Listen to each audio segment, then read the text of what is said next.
and welcome muli sa another episode ng Aling Oday's Kitchen. Gagawa tayo ngayon ng Diet Cola Chicken. And here are the following ingredients.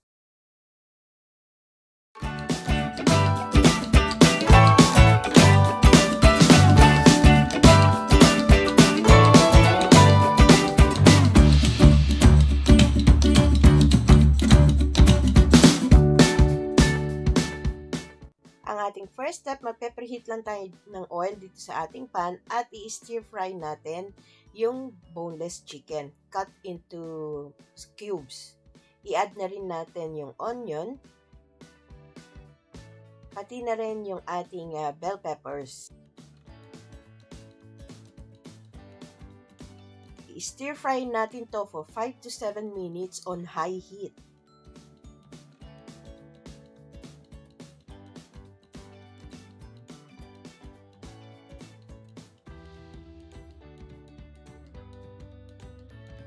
After 7 minutes, pwede na nating ilagay yung ating Diet Coke.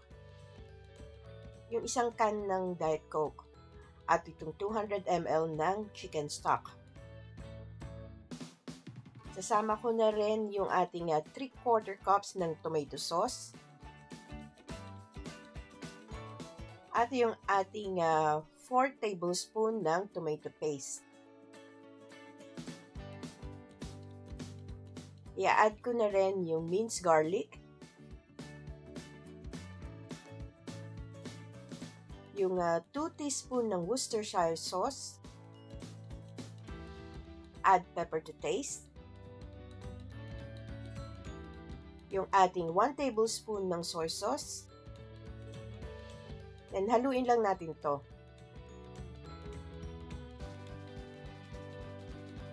I-reduce na natin ang heat sa medium at i-simmer natin to for about 10 minutes. By the way, shout out to my son Adrian for cooking this recipe. Ayan, after 10 minutes, pwede na natin ilagay yung baby corn. At i-continue natin ang pag-simmer for another 10 to 15 minutes.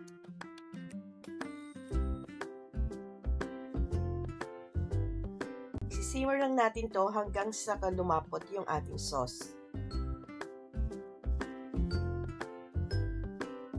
And there you have it, our quick and easy Diet Cola Chicken. Sana magustuhan nyo itong recipe na ito and share it with your friends. Don't forget to give us a thumbs up and subscribe to my channel. Ako po si Aling Oday, magkita-kita ulit tayo sa aking susunod na video. Salamat! Bye! Please follow me on my Facebook page, Twitter, and Instagram.